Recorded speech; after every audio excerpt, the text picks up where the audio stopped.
you a lot of different graphs, but I think this also isn't a salient feature. This is a little girl tasting sweet juice for the first time in our laboratory. Not only do you get it, but she's the first one that really danced. And just to show that it's not like she likes everything, here's her tasting a broccoli juice. But I think this actually is part of the issue too. It brings joy, and it brings pleasure. And what parent doesn't want to, like, get this away, doesn't want to give that type of joy and pleasure to a child? I mean, I think we're all guilty of it. But it really kind of captures we're hedonic animals, and you really see the power of sweetness in children a variety of ways. Now, the adult-like pattern really emerges during mid-adolescence, and that's the same time when salt taste preferences decrease. It's also the same time when some of the children is a time of, for some bitters, we haven't really studied a lot of them. For a few that we study, they are more sensitive than adults, and you start seeing them become less sensitive. I often think that the change in diet habits that are happening during college age years aren't just socialization, it's actually their sensory systems are changing too. They're liking much lower levels of sweet and salt and are probably more accepting of things that may be bitter. This is a work of Janina Pepino that was looking at, and what's important here is that her phenotype for sweet preference is the same one that I use for children. It's what's the level of sucrose that's most preferred. And she got changes that, age-related changes in this most preferred level of sweetness that really associated with striatal dopamine receptor binding. It's reward. And so I think one of the things that when you look, and there's a lot much more research, but any evidence, you see the power of sweetness that sweetness has, and that how with this biology in a current food environment, they may be very vulnerable to things that taste sweet. And this food environment has changed. It's, as you know, that there's different sources of sweetness. In the US, we're mainly refined sugars of sugar cane and corn. In Europe, you may see more of the beet. But as Barry talked to you, there are also a lot of functional roles for these sugars in manufactured foods. They're providing texture. They're doing a tremendous amount of masking, and it's at a cognitive level that they're able to mask bitterness for preservation, for fermentation. But the bottom line, and I think this is one of my other take-home lessons, with this increasing prevalence of decreasing added sugar and maybe replacing those added sugar with non-nutritive, it's the bottom line for children is what I would call the symposium isn't sugar, it's sweetness. And that's what's salient for the child. It's not what the source of sweetness is, it's that it tastes sweet. And so we try to ask this question a different way. Here's the classic thing where you can use these 5 smiley faces, the hedonic face scale. And I get excited about little things like this, but remember, a 0.3 molar, that's a can of cola, that's what the adult most prefers. And so if you look at a 0.3 molar, the graphs on the left, you would think that there's no difference in children and adults. They both like each equally. It's when you get to the higher levels of sweetness that you see the age-related difference changing. Children prefer the higher levels much more than the adults. That, I think, is really the developmental difference. We all like sweets. It's what's the intensity of sweetness that they like. It goes much higher. Same thing for sucralose. And again, children at these higher levels are preferring, they like the taste of it. We've also done the most preferred level, and it's much higher than the adult. Aspartame is another sugar that I think they're going to be vulnerable to at these higher concentrations. Nobody likes stevia that much because it's got that bad aftertaste. And ACE-K, it's all related. It looks like there's no difference, but what it is it's based on one of your bitter taste receptor genes, if you like the taste of it or not. So, there's individual differences, but one of the biggest differences that'll explain sweet taste preferences is age. So some children are going to be more vulnerable to these foods that are high in non-nutritive sweeteners than others.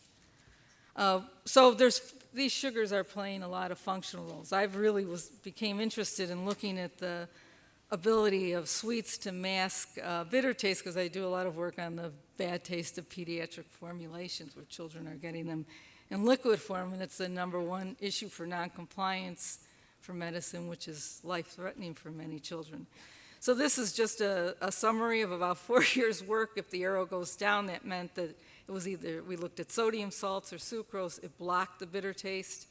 And as you can see, if it worked for adults, it worked. If it worked for children, it worked for adults, but not always vice versa. Children, I think for some bitters, denatonium being one,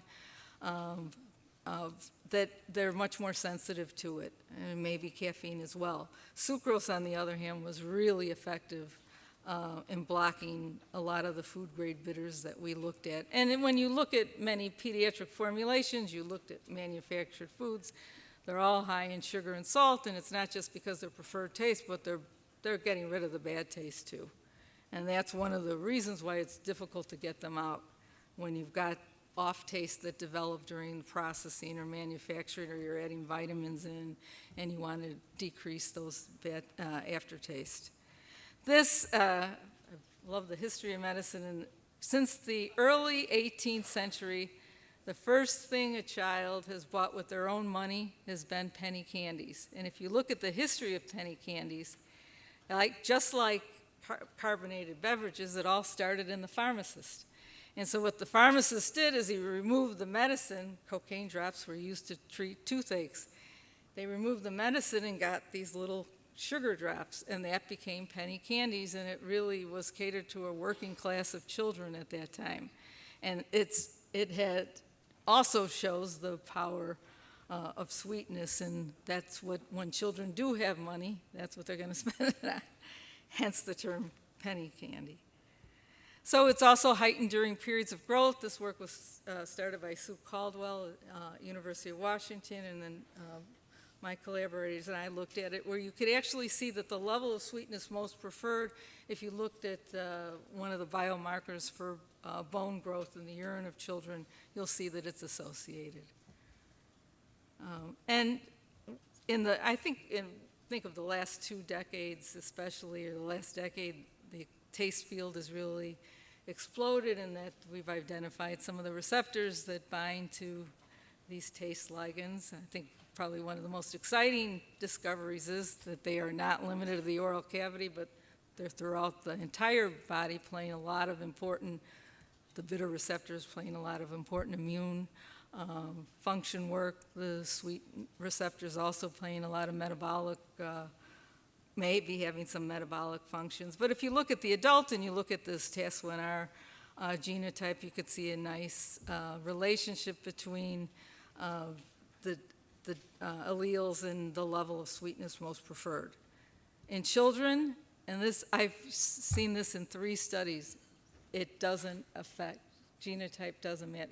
Development trumps genetics when it comes to sweet. So any piece of finding, any one study is not going to give the, but I think taken together, it really, the convergence of evidence, and then there's a whole other animal model literature that really was the foundation for a lot of this work, shows that the importance of sweetness in the biology of probably one of the most important biological function, and that is feeding. Just like the baby, this is work that Janina Pepino had done, the higher the level most preferred by children, the better they can keep their hand in a cold water bath. So when you think of this biology and you see what the child is coming into the world with, it's not surprising that when given the choice, that's what they're going to want to eat when they have this, when they're in a current food environment in which we live in. But the guiding principle of behavior, which I love to study, or the function of the nervous system, is to store information, produce adaptive behaviors that reflect prior experience. And that really is, we're very successful omnivores. We're very successful at adapting to the environment we find ourselves in. And if there's one basic principle that starts, is we learn to like what we eat. And you see this over and over in cultures around the world, and what we define as a food, really, the foods really define us as a people and give us part of our identity.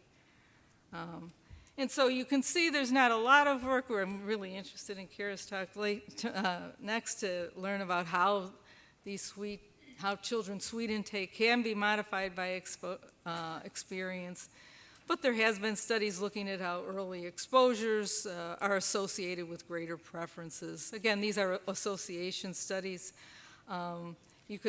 Sometimes I think it's one trial learning where you can condition a preference for, let's say, volatiles when you associate it with a sweet taste or fat in children. We know very little about, so you actually can see that maybe children will increase in the level of sweetness they like, but it's usually within a context. So for children, or for all of us, childhood teaches us what a food should taste like. We've got this basic biology, but we learn, how sweet it's context specific. We learn what a food should taste like, how this sauce should taste, how this cookie, how sweet a cookie should be, how sweet yogurt should be. I mean, it's all based on experiential learning. How long you have to be exposed to a food and when it has to start so that low sugar yogurt defines what yogurt should taste like is the mystery. Whether the avoiding, like the American Heart Association says, before 2 years of age helps with that, may be one of the underlying, but we really don't know. But we do all know from our own experiences of what defines what a food tastes like. As a third-generation Italian-American, I could never eat Italian food in a restaurant because it didn't match. It didn't match that template of what that food, and I'm sure all of it. And when you think of, as a country of immigrants, it is the last thing that is lost. Language is long lost before food, because food defines who we are, and we take great importance on defining it. The problem is our culture is now being defined by these high sugar foods, and I think when one talks about children, it's important to put these foods not just in the amount of added sugar that they have, but it is teaching children the culture of their food environment. And that, I think, may be more powerful than we realize. What's the level of sweetness that defines what a food is? So, it is the foundation for culture, is associational learning. It's repeated exposure building on the familiar. It establishes and guides preference for foods throughout the lifespan, not just sweet. And so what I would argue is that when we think of this challenge from a developmental perspective, we focus on sweetness. Because substituting you could see that some of those non-nutritive sweeteners children liked a lot. They're the ones that don't have a lot of that bitter aftertaste. That when you substitute nutritive sweeteners with non-nutritive sweeteners, you may be reducing the added sugar, but it's not telling the child that food should taste less sweet. And so I think that's really what at least that's what the children seem to be saying is what is salient. So the good news, and there's good news for this elegant biology, that it attracts the child to the predominant taste quality of human milk. But what fascinates me, in the early 80s, they actually did taste panel work of human milk. The level of sweetness is equated to like a 3-6% glucose solution. It's nothing to the level that we're experiencing now. So it's really I'm always fascinated that it's not that the sweeter the better for children. They actually have a certain point, and then they'll start decreasing it, whether texture becomes